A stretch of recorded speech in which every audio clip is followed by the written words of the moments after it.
नमस्कार दोस्तों। आज हम सुनेंगे राई की कहानी। राई को श्री कृष्ण भगवान ने वरदान दिया है कि उनका लेखा जोखा हर धर्म में रहेगा और जो भी राई की कहानी सुनकर एक कटोरी राई कृष्ण भगवान के मंदिर में दान देगा वह बैकुंठ धाम को प्राप्त होगा। तो चलिए हम राई की कहानी सुनते हैं। 3 लड़के थे। सबसे छोटी कन्या थी, उसका नाम राई था। राई अपनी सहेलियों के साथ खेलती, गोबर लेने जाती और आपस में बातें करती रहती थी।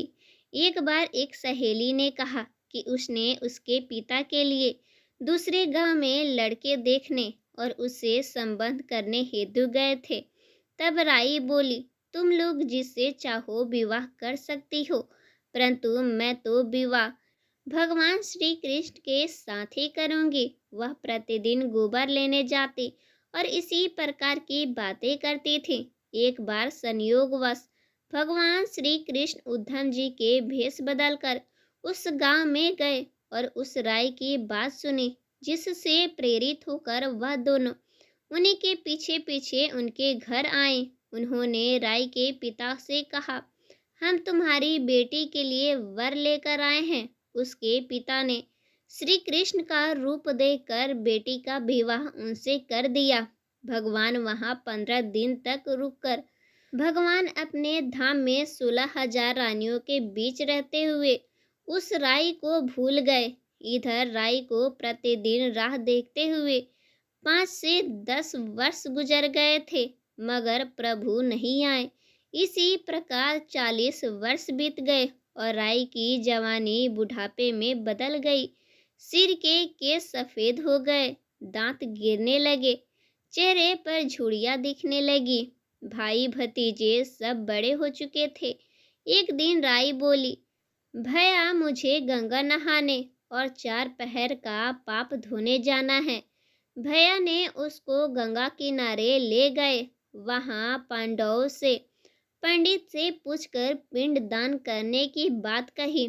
पंडितों ने कलश तैयार करके कृष्ण नाम से पिंड दान कर दिया।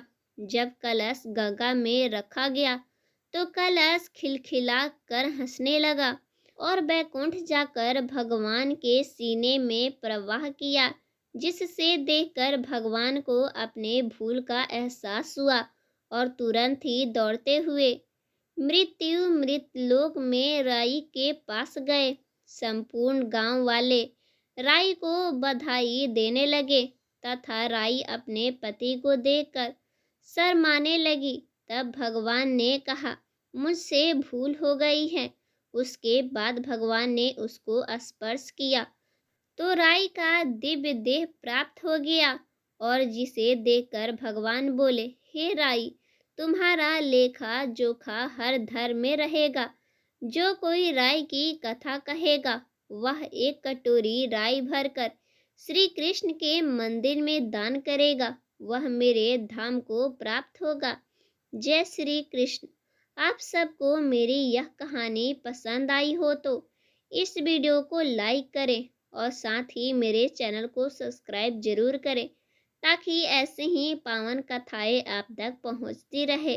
राधे राधे।